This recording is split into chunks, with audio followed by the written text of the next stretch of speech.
we have Ari with us today, and I'd just like to give them the chance to say a couple of words. Which is the Television Engineers, which is the American-based organisation, as you probably know, that sets all the standards for movies and television and their kit.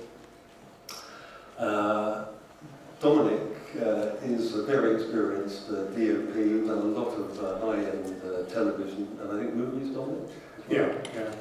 But that's all big camera stuff. But Dominic has also got a great interest in the whole spectrum of cameras that's available today, and has some really interesting views. On my immediate right here we've got George Watson. George is an award-winning director. Started off in documentaries, moved over to fiction, drama, is now doing both. And George, again, is very much, I would say, kind of horses for courses man, aren't you, George, in terms of the kit you use. You know, it's got to be the right kit for the job. And Joe Cannon, on my extreme right. Joe is a professional photographer, originally a stills photographer, who got the opportunity through a client asking him to make a video, and he shot the video on a Canon 5D, I think, Joe. Yeah. And then that took Joe's career off in a completely additional direction, which is shooting video. And what we thought we'd do today, we'll go through, it's all about small cameras, and we thought we'd concentrate on small cameras that are not really dedicated to be motion picture cameras or video cameras. And kicking off with the mobile phone, because mobile phones, you know, we're all walking around now with a movie camera in our pockets. But the question is, the big question, how suitable are these cameras for any kind of serious filmmaking, particularly thinking about the end use of the film?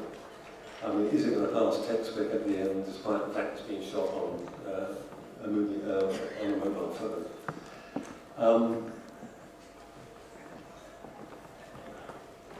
George, any particular views about shooting on mobiles and the issues that arise in doing that? Yeah, and I think mobile phone technology is changing so much and so quickly. I think it's opening up now into a lot more new avenues. I mean, there was a film shot a couple of years ago called Tangerine, which is set in LA and was shown at Sundance. And that did very well. I think it made it to the London Film Festival. And that was shot on, I think it was shot on 3 mobile phones. They obviously had technology behind it to allow it to pass certain tests. But I think the whole market is changing quite a lot now in terms of how to shoot that sort of stuff. And you know, the new one does 1080, I think there's only a 4K one coming. You can start to plug adapters on, and you can start to really do something for quite cheaply as well. So the market's opening up. And I think it also always depends on what you want to shoot as well. What are you looking at? If you're shooting a high-end drama, that's one thing. If you want to shoot with a big actor and you've got a bit of budget, that's another thing. But particularly small, low documentaries, little test commercials, that market will fly up very quickly, I think. My view is that technology has hugely democratized the process of filmmaking. It's now accessible by absolutely everyone. This is an extraordinary device. It means that anyone with no budget can go out and make a film that is as valuable as anything that's formerly been made on large formats. It's a case of understanding what this device can do and what does it do particularly well, and embracing the advantages of this.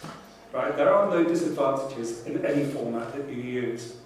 It's just a case of understanding why and how you use that and what does it bring with you. You know, when I first started making films at film school as an undergraduate, the biggest problem that got in our way was how to get enough money to buy film and get it processed.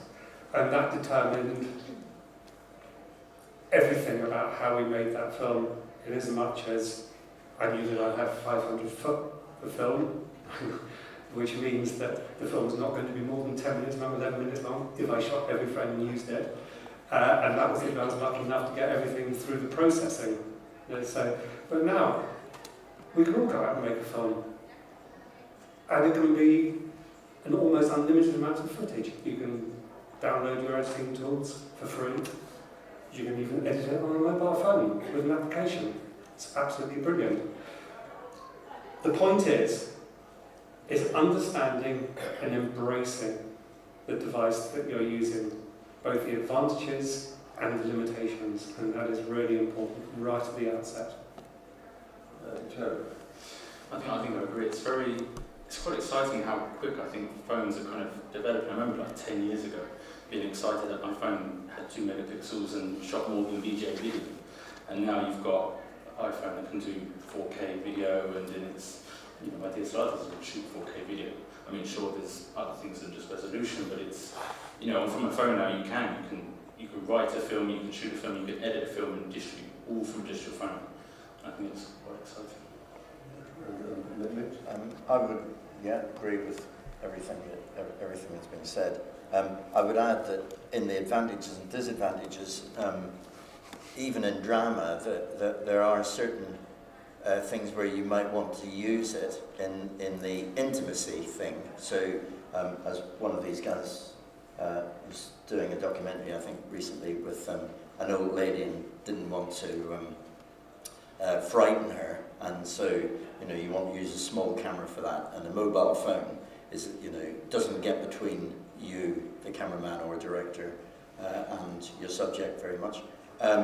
So that's on the positive end. On the negative end is the problem of integrating them into the production if it's going to be part of a larger production, or a format of them being used on phone. So you see the BBC News struggling every night because a large portion of their news now is found footage, things in Syria, for instance, where there's been explosions and the person nearby, or the amazing shot of the car flying through the air that was on air last night from the drunken driver that went into Times Square and overturned his car. And obviously, there's no stringer with a proper video camera there, but there's somebody with a mobile phone. But how do you put these? Because they almost always frame them vertically. I mean, obviously, if you're doing it intentionally for documentary, you'll frame it sideways. But ordinary people in the street, and it is the natural way to hold it. I mean, you could be on the phone and something happens and you quickly do that. So the problem is, how do you put this vertical portrait format into the landscape film or television screen that we all have? And you have the BBC, for instance, who've got some weird piece of software that takes the middle of the picture and defocuses and puts it on either side, so that there's something roughly the same colours and tones surrounding it, because they never like to have any black screen. Not quite sure why they don't, but they don't. So there's those aspects you have to consider with any of these obscure in terms of professional formats. Then you have to consider how you integrate them in. So you end up with a strange aspect ratio or different number of pixels than fit, and you've got to work out a solution to that. So that's the downside of it. The other really interesting thing though about mobile phone technology is that it's now changed the landscape in terms of particularly journalism. Everybody can now film something, put something online, and it can become part of the story. A friend of mine works at Magnum Photography, and he was saying that they're looking at giving mobile phones out to all their photographers. Just a Magnum-based phone, brand new phone, because it allows them, if they get something happens, they can go straight into it, they can get footage on their phone, they can put it to Magnum, and Magnum is suddenly broadcasting it. And I asked him, why didn't they just use their cameras? Why is it working that way? And he was saying, because the competition now is so tough, because anybody involved in the situation can take it on their phone, can upload it, and it can become part of the story.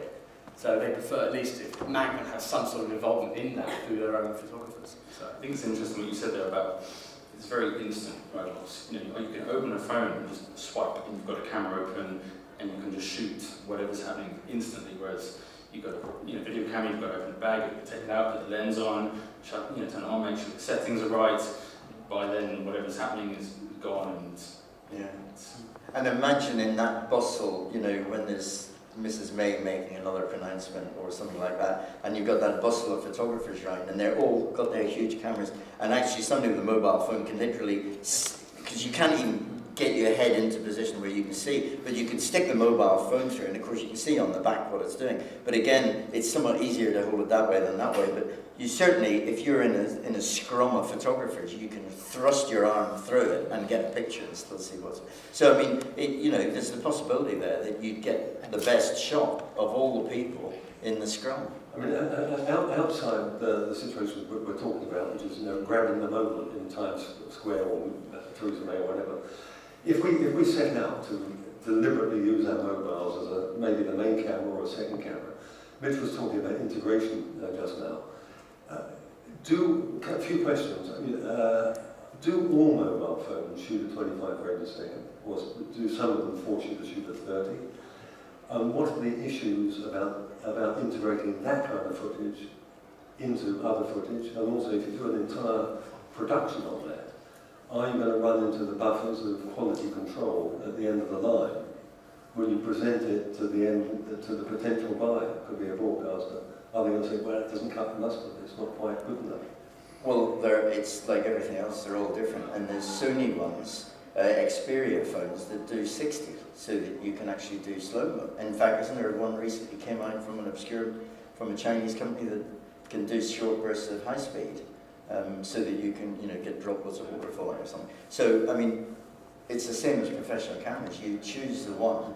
There's like Weiwei have for stills, admittedly not for a movie, but have Leica company design special lenses. They have 2 lenses on them, and one camera does black and white, and the other does color, and then they integrate them. And if you want black and white stills, you've got amazing stills. But it basically does it so you can get a better dynamic range and low noise and all that sort of stuff. They're all different. I mean, you would choose according to your requirements. The iPhone ones aren't necessarily, for a given task, aren't necessarily the best ones, but there's a huge range because they want to differentiate themselves. And BBC's program Click, which is a technology show, and so the staffers on there are all technology enthusiasts, but they quite often shoot scenes, entire sequences with the mobile phones, because there's the other fact of travelling to a place and getting in, and sometimes they go to research establishments where they can't have, a lab, a chemical lab, for instance, where, they don't want a whole pack, they don't even want something as small as the camera in front of us here. So they go in with mobile phones and they shoot. And the other thing is, again, if you know what you're doing, and as you were talking about this earlier, if you know what you're doing, you can shoot on anything and get really great pictures. And so they know what they're doing, and they don't shoot vertically, they shoot that way, but that means they can go in and do a 3-camera shoot, and to do a sequence very quickly with phones. Interesting you use the term get really great pictures. You see, I'm not sure that the idea of best quality is necessarily the rationale for using a particular camera. It goes back to the same thing: is the camera relevant to what I want to do? And we've talked a great deal here about mobile phones and their great use of reportage and the chance encounter, right? And of course, the brilliant thing is that we have a global society that's so well recorded because of mobile phones. This is recording things as they happen. Now, this is all documentary, and it's brilliant in terms of documentary, but how does this play out in the world of drama? And for people who are wanting to make drama films, how or why should I use a mobile phone, for example? And we were earlier talking about Blair Witch, for example, that was shot at the advent of DVD, of mini DVD. And the idea of these young guys who went to make Blair Witch, which was unbelievably well received for its creative use of cinematic technique. This was the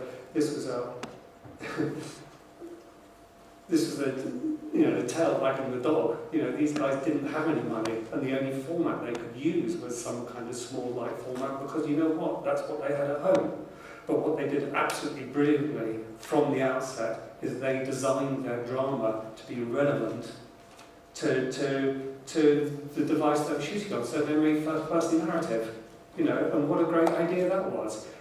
the camera saw what the person holding the camera saw. And it didn't pertain to be anything other than mini DVD. Perfect. Mm. You know, one of the first dramas I made after leaving film school was something called I Hope I Die Before I Get Old. It was a kind of experimental drama, as they called it at the time. We shot on high 8. Right, this was 1992. I shot it, broadcast 1993.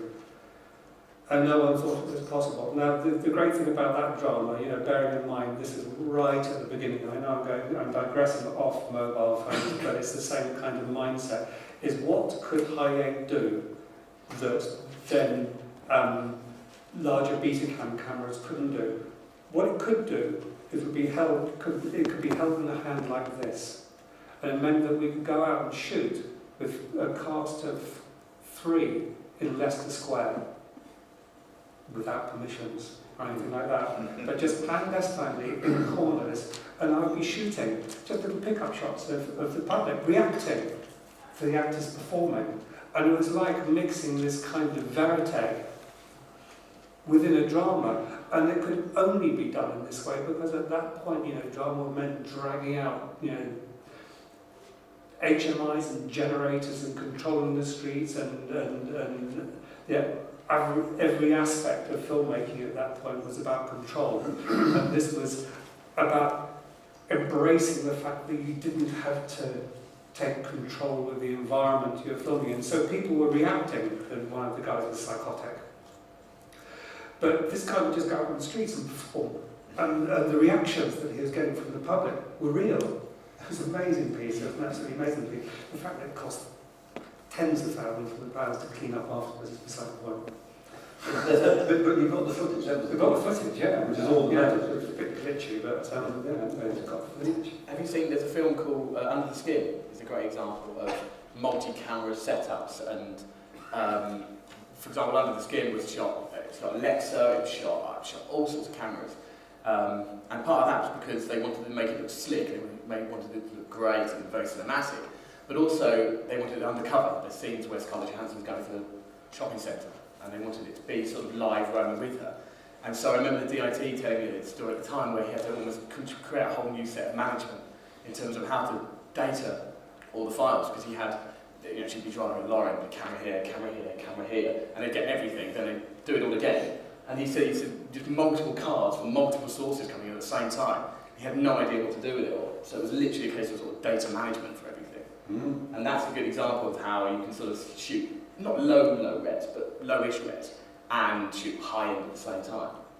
Yeah, and make it work. Which raises another interesting problem, and that is if you're using these electronic media that you know, allow you to shoot with many cameras, or sort of 3 even as many cameras in terms of the data, because it's 3 times the data, you end up in the editorial and post-production with these mounds of data, and it becomes a major problem in the post-production, even moving that data around.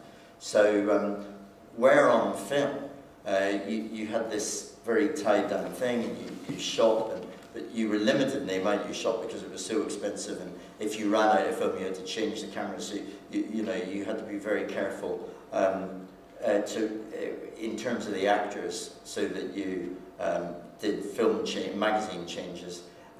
So the amount produced was quite slender, although there are famous examples where people shot a lot, but generally they were pretty frugal with the shooting, and that meant in post-production you know, you had limited choice. But now when you go on to electronic, I mean, nobody stops the camera anymore, you just leave it running, and so that data, till somebody goes through it and chops it up, is massive, you know. And there are movies now that are producing thousands and tens of thousands of hours, not feet, of footage. And to transfer that then, so like, you know, you shoot all day, and then you know, the footage comes back. It used to be that you would have to, with film, you'd have to telecine it to make electronic rushes to distribute. And that sounds like a big hassle, but it was a small amount of material. Now, it seems as if it would be much easier, but if you're shooting with pro cameras, for instance, or you're shooting with some of the DSLRs, you have raw files which still have to be electronically processed, but processed all the same. And it becomes a major problem. And some of these films, you know, now are having difficulties in getting rushes to the director for 9 o'clock in the morning because they have literally hundreds of hours of material to process. And how do you watch it all? That's the other problem. And then that becomes almost impossible.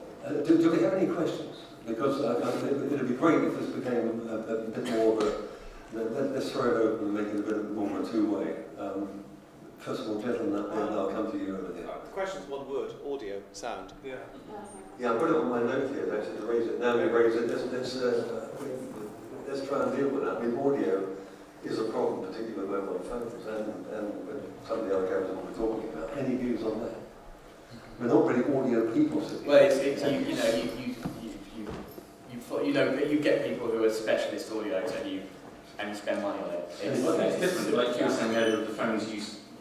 You know, it's good for a reportage and documentary and capturing, you know, a live moment. But I don't think audio is necessarily, you know, the important as much as with drama, because with drama you're trying to create like a suspension of disbelief. You know, you're trying to create a fourth wall, and sound is very easily breaks that if it's bad. But if you work on a drama, you have sound people involved. You have, one can't get sound engineers. So again, it depends, I think, on the final project. I guess on cheap, lower end shooting, if you're going out with the mobile phones and something on a low budget, you haven't got the money to get a proper audio crew on board. There are some very good digital audio recorders you can get with decent mics. You can even buy. It's not much of a problem. But also, you can buy mics that plug in, with 35mm jacks. You can buy, Rode do little lav mics, below £100, which plug into your audio jack, and you've got a small, lav mic. So not only that, but if you're taking separate sound on, say, a Tascam or something like that, then my experience of editing equipment is so brilliant now. For instance, if Premiere Pro, you're just taking your rushes, taking your sound, and they'll line up automatically. Press a button and it'll automatically sync. You don't use delays, it just analyzes the sound wave and will sync up perfectly. You can even cut the rushes up and it'll take out those relevant sections. So it's so brilliant. Yeah, It's so amazing. Multi-cam, absolutely. Just layer your cameras up, sync them all up, job done. Sorry, in that case, though, have you also recorded sound on the mobile device? Yes. So it's measuring the sound waves and you have the external recorder? If you have an external recorder, like a Tascam or something like that, something that's light, Yeah. a little bit better than your mobile phone. Bear in mind, it depends again on what you're shooting. How much control do you have? How much time can you actually spend doing these things? If you can go out and get great audio, that's brilliant. But we're talking about two different things here. One is shooting, right, which deals specifically with picture, right, and the other is taking audio. And you're absolutely right. These are two different jobs. Now, if you're going out and shooting a documentary, for example, the audio is what you get, right? And certainly there are limitations, and your mobile phone is going to be rattly in the hand anyway, and the sound is frankly going to be not very good. Probably it'll be what it is. But you know what? I'll go back to the same thing. The same thing. Is the device that I'm using relevant? And in which case, do I really want to have great audio and a rubbish picture? Do you know what I mean? It's kind of it's stylistically ragga. It is what it is. It's raw. It's basic. But I think it can flip the other way as well, though, because I think audiences are particularly unforgiving these days. What I tend to do is I tend to shoot a Zoom digital recorder that I will just plug in and just clap. And so I shot an interview recently, and the way I did it was I had two cameras, a digital recorder. I made sure all the levels were at the same sort of height, so at least I could sync them all in. And I just stood right in front of the subject, just clapped really loudly. So I'll do it the old way and then just sync them all in that way. As long as you've got the sync, as long as you do a clap, you're like, it's pretty easy to sync stuff in. It's the budget version of like a slate. Yeah, exactly. So it's quite simple to do, but the problem I have, particularly with audio, is the management of it. So I shot an interview with this old lady last year who was 104 and she sadly passed away since. But the first problem I had was I shot on a 50mm prime, so it looked really nice. I was checking the audio levels, and as we started the interview with her, she sat forward and started chatting to me. And of course I was checking the levels, and she went straight out of focus, and I didn't notice for about 20 seconds, which was fine because you capture it, the other camera had it, but you sort of look at the footage and think, I can't believe that happened. But it happens so often now because you've set someone up, they're all ready to go, and then suddenly they sort of just adjust themselves and they're out of focus suddenly. So you're sort of thinking, so that's the hardest thing, because it's quite easy to miss something if you're sort of doing sound and video at the same time. I think there's two extremes really. I mean, at one end, on an unprofessional or an amateur or a captured moment scenario, you just use the sound that comes with the device, and that's automatically synced and it's all cool. And on a professional system, or in a, you know, say a drama or something like that, then you would, as everybody here, capture the sound separately. But I mean, it's worth bearing in mind that Italian cinema, and I don't know what it does, I mean, presumably it shoots on video now, but Italian cinema in the days when it was on film, because you have these traditions and histories that build up in movements that are consistent with themselves and are closed in, back in the day, which were closed in, and they shot films differently in the UK and in America. And in Italy, they never recorded sound to be used. The sound was always dubbed. And in fact, if you look at Fellini films and Antonioni films, the sound's always iffy sync. And they never did it. They just didn't. They recorded cold and then put the sound on afterwards. I think he was talking all the way through it anyway, wasn't he, Fellini? Well, for that reason, the directors did talk all the way through because they didn't record sound. But the other thing to look at is I mean, and I'm serious in saying this, that in not too distant future, the way you'll be able to do it is, you'd go back to the Italian method. You just shoot the stuff, you know, with whatever imaging device for photographic imaging or pictorial imaging, and then in post-production, you'd use mouth reading software to capture what the words were spoken, and you'd have captured, if you wanted to have the voice of the person, you just capture some samples of them, and then it would put on a voice, you know, to fit saying the words. That's the way Google would like to do it. It's not quite good yet, Mitch. No, I don't think it's far. Any more questions on mobiles before we move on to GoPros? I want to ask, when you're shooting action video and you have two DSLRs, and then they're shooting on 4K, and then you have an iPhone 4K shooting. Now, two cameras on DSLRs, they're going to give me the same colors. Now, when I have the iPhone, how are you going to grade the colors together on the iPhone and DSLRs? Go to Technicolor, it's really cheap. But that's your integration comment of earlier, isn't it, really, into making it work. Yeah, so you want to make it work seamlessly, visually. Yeah. So Well, you would need... This is the one camera, okay, this is the one, this is from here. And from here I have my 4K or the iPhone 6, something like that, and I'm shooting from this angle. Now, this camera is going to give me the same color as this because it's two both cameras, same model, brands. Now, this is 6S. How we can integrate the same color, 4K, and this 4K, if it doesn't want to work? That's in colour grading. Well, yeah, but that's, that would be colour grade. I mean, that's just... But can you do it? Like yeah. Well, no, the thing is, there's a certain... There is a point where it may become very difficult, where there are some fundamental differences in cameras. But I mean, with a reasonable color grading system, you know, you should be able to get it close enough. And you know, a lot of these feature films are shot. Modern feature films are shot in multiple formats, and they're color graded. Now, on a big expensive film, they get a colorist, which is a specialized person to do it. But down at the bottom end, there's no reason that you shouldn't use, Adobe software, for instance, or whatever, or Blackmagic software to match the colors. I mean, they're easy tools to do it with. Maybe You'll probably find yourself matching the DaVinci's higher free. end cameras with the iPhones just because of the versatility. iPhones, you cannot push the colour grade that far in post. You know, I've had, I was creating a showreel for friends who were musicians, and I've had footage that's shot in 5Ds or FS5s, and then they've got, oh, we've got this really nice footage that someone took on their phone. And like, oh, can you maybe make it a bit brighter and just get it looking nice? And you just cannot push it the same way because it's highly compressed. You have much smaller colour sampling, so it's hard to get an iPhone footage looking like a higher-end camera. So you will probably find yourself almost degrading your nice footage to look more like the iPhone footage. I recently had an occasion on Silent Witness where we were shooting the opening sequence on Alexa, 2 5Ds and GoPros, and they had grade that whole sequence to look homogeneous as one piece. Obviously, the thing is ultimately all about raw data.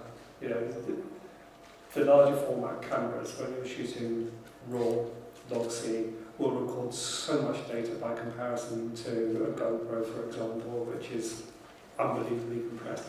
However, I was amazed at the way that in grade we're able to pull those formats together. The biggest difference, I have to say, being between the GoPro and the other two devices, but it was entirely acceptable. But also, having said that, it goes back to the same old thing. What were those cameras doing? So, for instance, the GoPros were acting like crash cameras.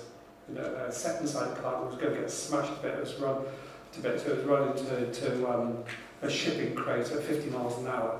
Right, and I was amazed the camera survived at all. And it was basically there as disposable cameras. One was set on a bump, but there was another one actually sat underneath this shipping crate, and one on the front screen. And the instances within the edit that those cameras, the particular shots were used, meant that there didn't necessarily have to be a concern that there was a stylistic shift, perhaps, became relevant, really, because of context. And the shortcuts as well, I suppose. Well, they're fairly shortcuts. Yeah, fairly shortcuts. There's some GoPro stuff that was used for quite a while. But either way, it wasn't unkind on the eye, and it did kind of match, particularly within the context of the drama, of positioning of the camera. So, for instance, GoPro is quite extreme anyway, because it's got this kind of ludicrously wide lens, and they're frankly quite poor lens, so the distortion's appalling on them. But it is what it is. But within the context of everything, it worked perfectly well. But more to the point, your point is that, trust me, if you're shooting everything 4K anyway, where you've got quite a lot of data, everything will grade in the normal grading suite, be it something that you're getting online. So the lighting is so different. You put two different angles, and then you shoot from different cameras. So when I mentioned 2 cameras, they would do the same job, and that is another camera is going to do not. If you put 5D Mark II or 5D, another one which is not full frame example, you put that angle is going to be different lighting. I think if you have control of any degree, you just want to make sure that you shoot with cameras that are matchable. So that needs experience or a test to make sure. If you've control of it, if you don't have control of it, then you're stuck with what you've got. But as just said, there is also, if the camera that is different is doing a different sort of shot, so maybe it's a camera mounted on a car, then you can allow that to be a bit more blurry or something, because you cut into it fast.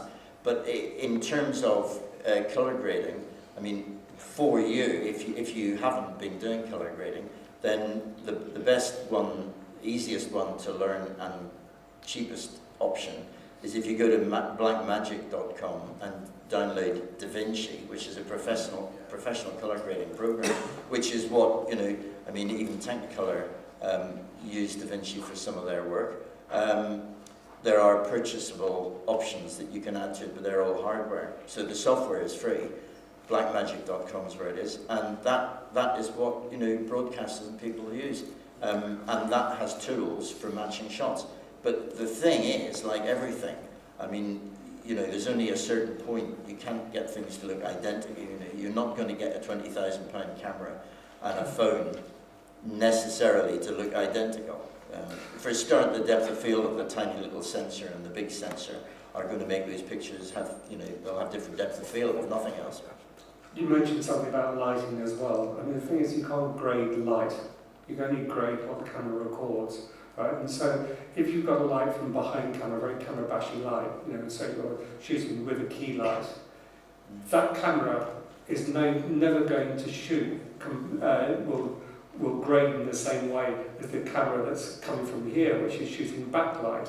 You see, when you're shooting in low light, that's always going to come out more saturated and red, right? And this side's going to be less saturated and more exposed, right? But then, if you integrate that shot with that shot, and that's one's front lit and that one's backlit, then it would be absurd to make them look the same. It actually wouldn't visually work. You wouldn't want them to be the same. You wouldn't want them to be the same. Sorry, just to carry on. In terms of grading, I know this is slightly off-piste, but all the time in drama, when we're shooting, we're having to shoot scenes where the sun's in one moment and the sun's out the next moment, and we have to try and make those shots match. In grade, you do the best that you can, but you can't just make the sun look like it's not out. You know what? You just do the best that you can. Whether you could manually colour balance a GoPro. Manually. You can change the white. You can change the white balance. I think there's three presets. I think for like tungsten, daylight, and fluorescent. Or just tungsten and daylight. But it's just interfering with metadata. It's not. It's actually recording the same thing. It's just shifting your colour balances one way or another, which you can do in post But then the issue is with GoPros, because they're recording less colour information, it's harder to make a bluish white look like a yellowish white. Because it's just recorded less colour information. The other thing, if you're forced to shoot things that are in very different light, then you have to use cinematic technique, and it may be that you have to put in a cut. So you cut to a wide shot, or you cut to a shot of the person twiddling their fingers or holding the gun. To go between the two shots that don't match. And that happens in features all the time, because sometimes they go and do a reshoot with the actor weeks later and they can't match it completely. So in that case, I mean, you have to do that's part of the grading, is the fact that you may have to cut away to something else to go between two shots that don't match. So for instance, the shot that's got the backlight from when you did it 2 weeks ago is the shot that you quickly grabbed a couple of hours later, where it doesn't have the backlight because the sun had gone in. So you have to cut to another shot and back. But the biggest problem, I had this problem last year. I shot 2 cameras and a phone, and I took it into DaVinci, and I was able to grade it all fine, it all looked great. The problem I had, which we got round in DaVinci, but it was a slight issue, was that we shot 2 on a prime lens and 1 on the iPhone. And so 2 of them looked very cinematic, great depth of field, and the iPhone one just looked awful. There was no depth of field to it, it just looked very dull. So what we actually did was in DaVinci, we actually masked around her and then brought the depth of field down behind her. So we actually, a little bit like an Instagram really. So much color. Sorry? You match the color. Yeah, so we matched it fine. Yeah, I think he's talking about the blur of the background. No, but we matched it fine. But we it. were able to match them fine in DaVinci. It took a little bit of work to do it. I think it just depends on the conditions you're working with. Exactly. And what you want, and what your output is, and who it's for, and how it's going to look. What software do you use? Sorry? What software do you use? What, to match it up? Yeah. To grade it, DaVinci. The Magic DaVinci. It's The one really you're good. mentioning Yeah, That's it's Magic from Blackmagic. Some people regard it as the best software It's very available powerful for free. considering it's free as well. It's extraordinary. The stuff you can do with it is just, it's mind-blowing how good it is. I'm not trying to pitch it or anything, but it's the fact that it's free. The point about it is it's free to download. So that's the point. I mean, you could argue Baselite, which is a British design software, is perhaps better, but it costs £20,000. That is a very good tip, I think, free software of that calibre. We segued onto GoPros. Is there anything more we want to say about it? I wanted to mention, because talking about matching cameras and stuff, a good example is Kendrick Lamar's newish music video for Humble. It was shot with an Alexa, I don't know which one, but it was also shot with 4 Sony A7Ss and a GoPro rig, because one of the shots, there's a shot where it suddenly jumps between 4 different angles that are very close, and then they cut very quick, so it creates this kind of distorted look, which you can't easily hire out 4 Alexa cameras and rig them up to do that. So they had to use a small camera, and they managed to match it very fine. But then they also used a GoPro rig, which it was to create like this 360 kind of, you know, the look where the world looks very small and round, where they use like 6 GoPros and a ring to create this 360 look.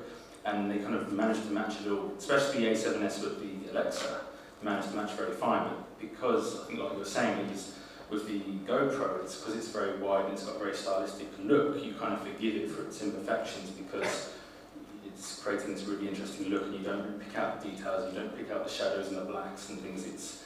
I think if giving their purpose, then you can match them quite well. I did hear, maybe it's not correct, that the GoPros or similar cameras are available now, but narrower lenses. Does anyone know about that? Yeah, you can program narrow lenses within them, but I think basically they cut down sensors and just use the I think it's same So really, you're losing sensor resolution. Yeah, okay. Which again, you could do in post, I suppose, couldn't you? You could do in post, yeah. Yes. So it's an artificial crop. Yes, It's okay. not a real crop. Right. Shall we move on to DSLRs? And then, as we were saying earlier on, segue from that into mirrorless cameras. I mean, DSLRs, Joe, that was the tool of your trade, wasn't it? When you were purely a stills man. Yeah, I didn't choose to go shoot video with DSLR. It happened because I was a photographer studying photography, had a 5D Mark III, and I was at an event one weekend, and this guy said, "Oh, do you mind doing some video for me?" And I was like, "My camera does video, it does decent video, sure." So I remember buying like a really cheap, £60 rig to kind of help stabilise it while walking around, and a really cheap shotgun mic for £30, and managed to produce this video over 2 days. And through him shooting, because he was running a startup business and was in a shared office with loads of startup companies, so he got me involved with these companies that needed kind of promotional video. It was kind of my introduction into working with video. But I've still continued working with DSLRs just because they are, for what you get, fairly powerful tools. I mean, there are times where I do have to rent out bigger equipment, but from most jobs, DSLRs are very versatile camera. From a pictorial point of view, the DSLR, the electronics are not great, so the technical signal coming out of them isn't as good as a professional camera like an Alexa. But the thing about the DSLR, the full frame ones, is the size of the sensor, which gives you, in a lot of people's view, a much more pictorial, much more beautiful effect, because there's less depth of field. The bigger sensor you have, the less depth of field there is. And those cameras also have wide aperture lenses available, so you can shoot on a DSLR with a full frame sensor with an f1.4 or even f1.2 lens, and so you can have which a lot of directors want, you can pull the subject out from the background. If you're photographing a person, the background, you will see this in dramas now every night on television. These they call it bokeh, the out of focus circles of, like if you imagine Christmas tree lights all out of focus. And so this is much like, and the thing is that the original video cameras, which segued into cinematography cameras, had small sensors, and even 35mm movie size, so what they call a Super 35 sensor, is what in stills photography they call APS-C. So it's half the size. So the full frame sensor is equivalent in movie terms to what used to be called VistaVision. And so that's why those cameras suddenly became very popular, because it suddenly gave cinematographers a thing they'd been asking for from companies like Sony and Panasonic for years, which was a large sensor, and those companies, being arrogant, felt they knew better because they came from the video world, and these cinematographers, what did they know? And so the Canon 5D Mark II was the first one that had proper HD video, and that went berserk because it suddenly gave this opportunity. And then, of course, the professional camera manufacturers followed through, and now you've got things like Sony's f/35 and f/65 and the Alexa, which have got bigger sensors. But that was a long time coming. That's why DSLRs took off, and that is why still a camera, like the Canon 5D, gives you these gorgeous out of focus backgrounds, and that's what a lot of people want. The problem is getting the in-focus foreground. In my experience, I have 2 5D Mark IIIs, and I shot like loads and loads of films on them. They're great tools to get out. They are a bit like shooting moving stills in some ways for me, because they're cripplingly difficult to focus unless you start getting a huge number of additional bits and pieces and a pretty damn fine focus puller ideally. But bear in mind, the lenses are not made like cut lenses, and the focusing systems are different. I mean, they're great lenses, they're so sharp. And the processing is absolutely brilliant. The colours are wonderful. I love it. I really love the look of it, but they are unbelievably difficult to get really good quality, clean, in focus or controlled focus footage. You can get great stuff on it. Highly recommend it, but again, you have to understand the film that you're making and ask yourself the question, why am I shooting this on a DSLR when I could be shooting it on an f7 or something like that, which frankly you can hire at the same rate. You can get an f7 at probably £100 a day, probably. You can get good deals on them, maybe 350 for a week. And I know that a DSLR will cost at least that, same to hire. So it's great if you happen to have it in your back pocket, not in your back pocket at home or carrying it around in your case. But there are disadvantages, because you're probably going to be focusing off the back of the screen. And I shouldn't be saying this is a DOP, but if your eyes are anything like mine, it's incredibly difficult. So look at that screen, which is 2.5 inches wide or whatever, and see whether the eyes are pin sharp. And the amount of times I've shot stuff, and people, likewise, will move that far after you've measured it out, and you've got pin focus at the time, but you have to put it into stills mode to focus up properly, to zoom in, and then put it back into movie mode. And there's a process that is cripplingly difficult. It's fine, but again, there's limitations. But providing you understand limitations, marvellous. There's good stuff you can do on it. Yeah, remember that on the DSLRs, to shoot for movie, you have to be in manual focus. You can't really use the autofocus. There's no autofocus now. And also, of course, it stops being a DSLR when you're in video mode, because you can't have the mirror flickering away there. No. So it becomes a mirrorless camera, basically. So you're not. The point is that you're not going to take your 5D Mark III out now, retailing it about 2,700 quid or whatever, and expect her to shoot successfully on it. If you really want to go and shoot a film on it, like a cameraman would do, like a camera operator would do, then you're going to have to get a whole bundle of add-ons to it, and it will not be that little tiny camera that you had. It's like you may as well start shooting on a rig, which is just basically this modular thing, or an Alexa Mini or something like that, where so you have a process box, which is like the body of the camera, and then you start adding things on. And you start off with something that's very small and very easy and very cheap, but you end up with something that's 50,000 quid. It's just, Yeah. But from a filmmaker's perspective, particularly when the Mark II came out, because I bought the Mark II a few years ago, this was before Sony released everything. It was a game changer though from a filmmaker's perspective, because what it allowed me to do was to shoot little films, little microfilms, fiction or documentaries, and explore something that I just couldn't do either with a big camera or I couldn't afford to do. So, I made hundreds and hundreds of little films. Most of them never seen the light of day. I interviewed my sister about making a rollie and how to make a rollie. It was a 30-second film.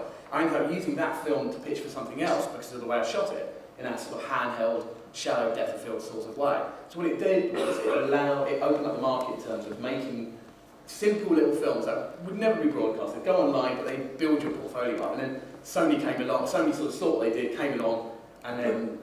That's exactly the point, and this is what I think is so fantastic about all these mediums that are now available to us, is that it is completely liberated filmmaking. It means that anyone can go out and make a film now, where it used to be something that was so elitist and so process-based. You know, but we can all go and make a film by ourselves. Yeah, it's very exciting. It's really exciting. Fantastic. I mean, on the cost levels, which we've touched on, which is part of the accessibility factor. I was doing some homework last night on the web. You can get a Canon 5D Mark III body on Canon's website for 2,300 quid, including VAT. You can get a 6D, which is a down spec, if you like, 5D, for £1,470. These are full frame sensors, body only, on Canon's website. You can get a 760D, Canon's website, for £600. Now, the 760D is a half frame sensor, which is, coming back to Mitch's point, full frame sensor is like a double frame 35mm cine film like this division, big, very, very shallow depth of field. The 760D, although it's looked down upon because of it's a half frame camera, as Mitch said, it's got the same aperture, same sensor size rather, as the aperture on a 35mm cine camera. So you've got a bit more depth of field. Also, interestingly on the 760D, the lens runs in autofocus, even in video mode. But that was a mocking... Not if you're trying to shoot a drama. But the downside is, it doesn't shoot the same kind of file, it shoots an MP4. How much of a handicap is that, Mitch? In fact, it's giving you an MP4. Does it matter? I don't think. Well, it depends. It's totally down to what the display mechanism is, where you're going to end up. Right. But I don't think the format matters that much, as long as it, as long as it reproduces the resolution and colour that you want. If you're going to do visual effects, then it has a major effect, because it means you can't do things like blue screen processing to the same extent because of the compression involved. But if you're just shooting live action, then I don't think the format matters too much at all. So you can handle that through post and come out with a decent result that would pass tech spec. It's where it's going to end up. I mean, if it's going to end up on an IMAX screen, then it's maybe not a good idea. But and actually, going completely irrelevant, but this is great. There's a friend of mine is at the moment doing a budget for a 6-minute IMAX film for a Chinese organisation, and they've had the treatment through, and this is where the format thing goes completely mad, because the format, it's the treatment and the specs are in 2 columns. One of them is in English and one of them is in Mandarin, and they're in parallel. And there's extraordinary things in this document, like the aspect ratio in English is 1.4, but in Mandarin's 1.2, and they're having great difficulty in getting clarification on this. I've just threw this in because I think it's a really good example of where now formats are infinite, because in the end, if you digitally recreate, I mean, Netflix and Amazon Prime, and I'm not going off the topic here, but it's irrelevant, isn't it, what format it is for those two, because they can do high dynamic range, they can do 4K, they can do 2K, they can do old-fashioned standard 625 res or 525 res, or they can do square pictures, or they can do 235. It doesn't matter. It's been plonked in the middle of a digital display device of some sort, and if it's with a projector, then it can be just projected on the screen any aspect ratio.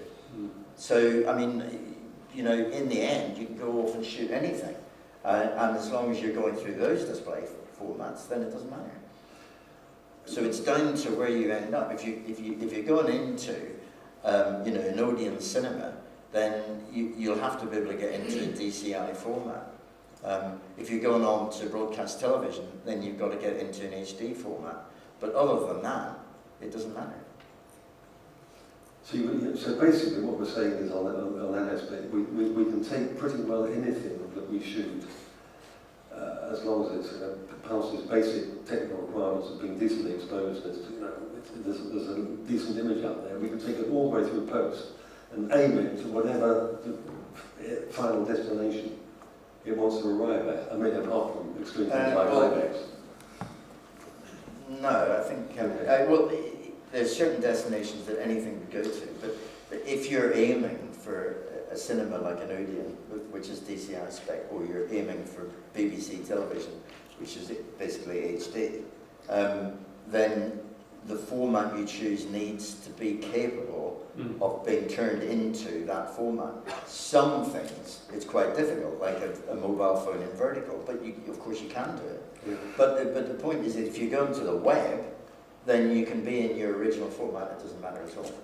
But this goes back to the point about choosing an appropriate format for choosing it in the first place. If you think that you're going to be going to IMAX, then go and get yourself an IMAX camera. Shoot 65 or 35 or whatever. Plenty of IMAX films are now shot on Alexa, in fact. Which is it's a relatively small format. It's not even 65mm. So if you know you're going in that direction, all these other formats are almost irrelevant unless it becomes part of a stylistic concern, right? So it comes back to the same thing. Sure, you might be shooting a film that you know is for cinema, but you happen to want to shoot something on DSLR or mobile phone or 16mm or whatever. There's plenty of occasions where I've shot stuff partly on film and partly digitally, because it just gives that different sensitivity and different articulation. The point is that within every format of camera that you use, it has within it its own articulation, its own poetics, and whether you know it or not, the way the viewer sees it is differently. Their relationship with the image is different, with the screen is different, and the way that they react to the performance is different, right? And these things are subtle, but need to be understood and embraced. And so as a director or as a writer or a designer, you need to ask yourself the question, how do I see this? Or maybe you may ask the question with DOP, this is part of the creative discussions that take place before you start shooting, which is right back at the beginning of productions, maybe even during the process of a script being written. How do we see these shots? There is something I was doing for a program where there's a child that's locked up in a dark room, and there's always this problem about shooting in spaces that are blacked out completely. Yeah. What do you see in a blacked out room? Nothing. And the radio play. But what we did was we shot it infrared on a little tiny camera, right? And it suddenly gave it a kind of rather horrific twist as well. And of course, we don't see infrared all of a sudden. It's still a dark room, but there's something so subtle with it that was so frightening, and it added to the poetics of the story and the articulation of it. And so by shooting, there was 60mm, but then you get this funny bit of infrared, but only in this one room. Do you see it's not gradable? It's not even real in some ways, but what you've done is taken command of a method of storytelling, that is not taken away because it's stepping out of reality, but it's actually taking you to another fearful thing about being locked in dark rooms and being able to see nothing. Which has an effect on the audience. Which has the effect on the audience, Which is what we're talking about. Yeah. With all this We did that in Sicario. They had, because a lot of the films, they don't actually shoot in infrared, it will be graded to look like infrared, but this was genuinely pitch black, and they had, for the narrative of the story, there's two sides, two teams involved. It was like a military thing, and they used it to their advantage. And they had one team with, your typical kind of green infrared, and then one was with thermal, but it was shot for true thermal and true infrared, as like to kind of, they used thought, okay, we want to shoot in real darkness, let's actually use this to benefit the narrative and actually tell the story, show the two sides, help the audience to understand what's going on by using these devices.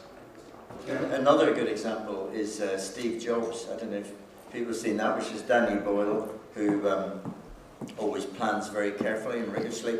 And the Steve Jobs film is in 3 sections, which are roughly 6 or 7 years apart. And the first part is entirely shot on 16mm.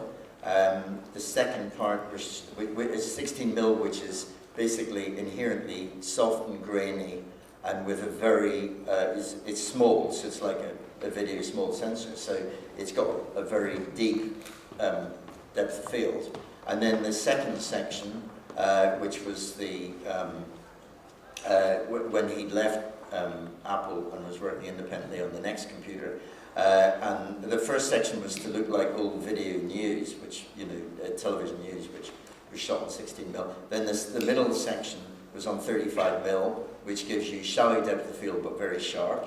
And then the third section, which was when he went back to Apple, and it was in some respects you could say symbolically the beginning of the digital era, because that's when the iPhone ultimately came. That was shot with an Alexa, which gave you sharp pictures and a shallower and a deeper depth of field. So you had soft and big depth of field, sharp, shallow depth of field, and then sharp and deep depth of field.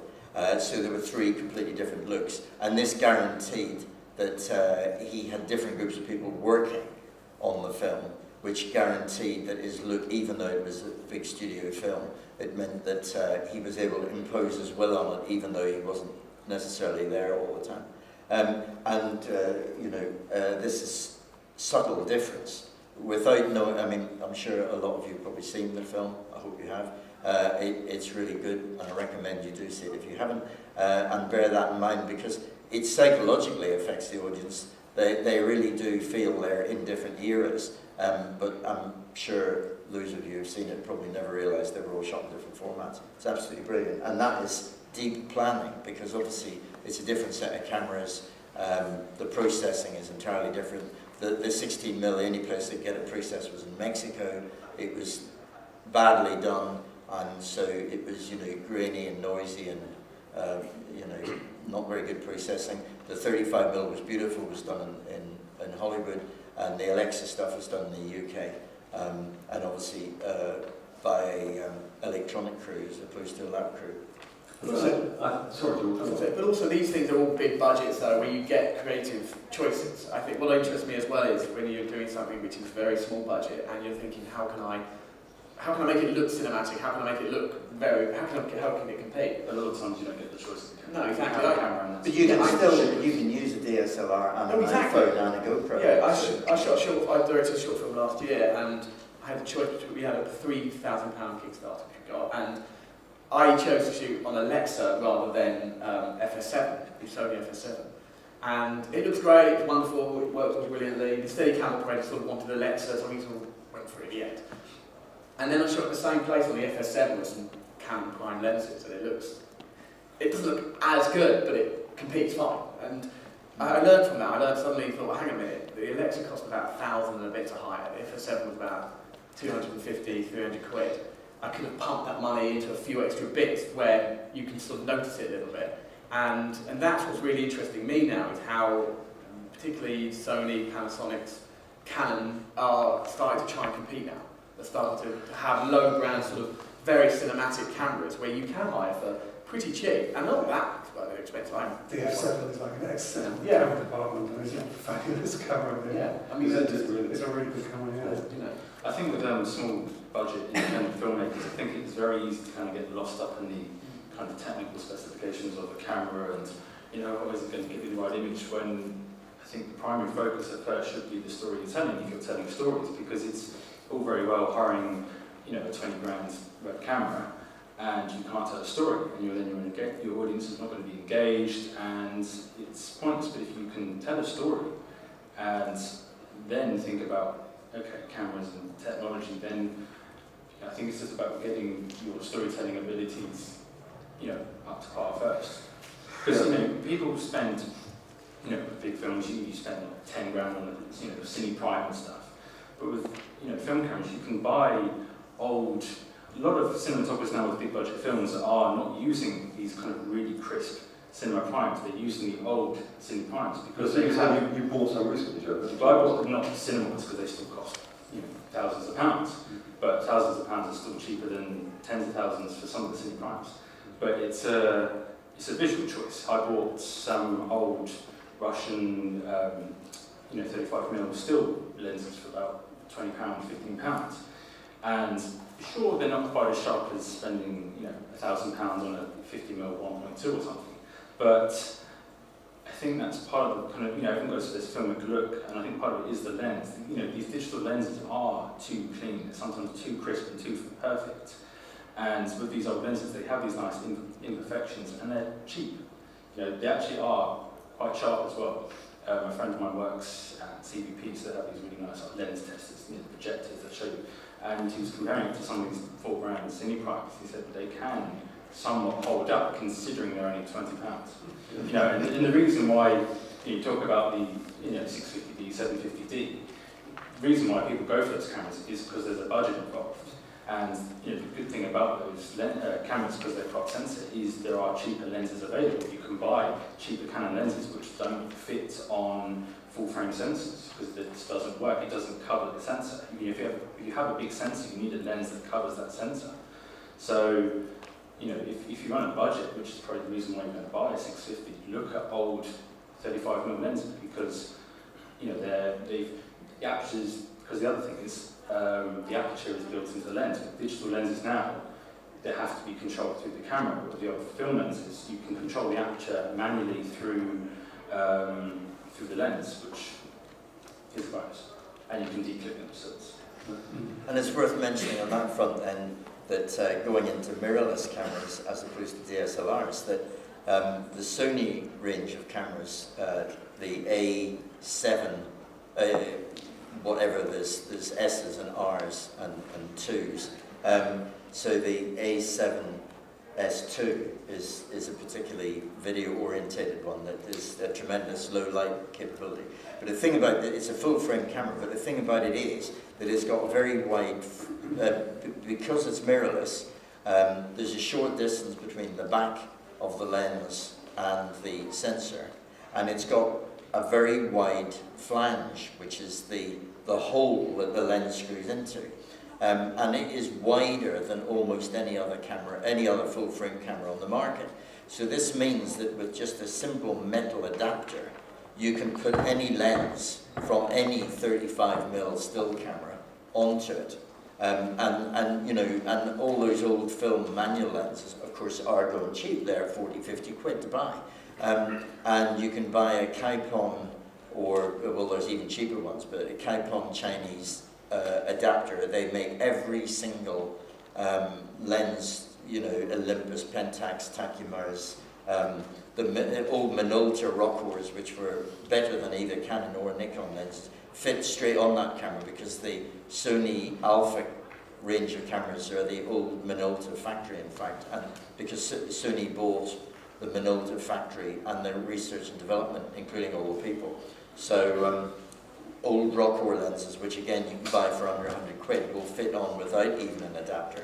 And then you can get these Kaipon adapters for about £100, and they'll allow you to put any other lens on those cameras. And so you can experiment away there at a very low cost and get those tremendous looks. Can I ask? We've got about 2 minutes left. I just wanted to ask one thing. Does anyone who actually shoots on a Canon DSLR, what colour profile do you, when you set your picture profile, what do you use? Just like standard or? Manually adjust it. Because if you're not, you should be using Technicolor CineStar, which is, because typically when you shoot with big cameras and stuff, you will have a lot of profiles, so the image is very flat, very washed out, very grey. The purpose is to capture as much dynamic range as possible. That is one of the key factors to getting a cinematic looking image, is to get as much light from between the highlights and the darks in there as possible. So the way you do that is you shoot in a log profile, which makes the image look very flat, and then it's got to be colour processed. You can do the same in DSLRs if you look it up online, but you can download, it's from Technicolor, the Cine style profile, and what it does, I think it's for most Canon DSLRs, you can store it on your camera, and then it makes the image look very flat, so it gives you a much higher dynamic range for light. It's like using log C. Yeah, I mean, it's not as good as C log, S log, or log C, but compared to the standard Canon profile, you are capturing a lot more light because it lifts the blacks. Basically, on an Alexa, which is in log C, you're getting 15 stops latitude at least, if not Yeah. 17 stops. So basically, it's a recording process. So basically, it'll record information in black and information in extreme white over 17 stops, which is like going from F1 to F214, something like that. And so it's like looking into the suns and looking into depth of the shadows there. And if you set your cameras that way, then you have a much better chance of matching them afterwards as well, because your colour grading is more ability. You want as least contrast as possible. So don't, when you're shooting outside where natural sunlight, you're going to get a lot of harsh shadows. If you're shooting a flat profile, you then have a lot more leeway to kind of correct the image and get more data out of it. And like you say, correct and match with other cameras. So Canon released a lot. So that the lady who's on the phone, the lady that was talking about the Canons and matching. Did you hear what he just said about downloading a cine profile? No, Don't tell that lady again. She was doing something, yeah. playing with her phone. She I'm didn't afraid we're out of time, everybody. I think this is about what time do you make it, 11? Yeah, just talk about it. Yeah. One final question from anyone, we can take it, and that'll be the end. No more questions? Yeah, can you, just in the discussion, there hasn't been much mention of mirrorless cameras. They've been sort of mentioned in passing, and my understanding is, in a small form factor, they are perhaps the future. Can you just tell us advantages of mirrorless over DSLRs? It'll be very, very quick. Well, I've got the A7S Mark II, and it's fantastic. It's not just the fact that it's mirrorless, it's the fact that it's a massive game changer from the cameras. So, for example, it does log, so it allows you to shoot log. Its dynamic range is fantastic. There's a film on Vimeo, all shot on the A7S II, about a guy walking around, I think, San Francisco. It's low light capabilities are. So that's because it's a mirrorless stuff. I think it's just it happens to be mirrorless. I think the main, because mirrorless is just a physical thing. But I think the good thing about it is that it's small. And there are times when a small camera is very good, very discreet. If you don't want to be noticed, or if you're shooting with someone who can be quite intimidating in front of huge cameras and huge rigs, a small camera can work because it's. I wish we had more time. The point is that DSLR is designed is an old-fashioned format, really, designed for shooting stills, not for shooting movies. And it's got a mirror, and you do your focusing and you do your viewfinding through this mirror. And the mirror, when you take a photograph, the mirror has to go up to reveal the sensor, right? So if you're shooting video, of course, you're shooting 24, 25, 30 or more frames per second. You can't, that mirror isn't going to work anymore. The mirror has to be locked up. So you no longer have the optical viewfinding system that it's designed for. So for video, it's very inferior.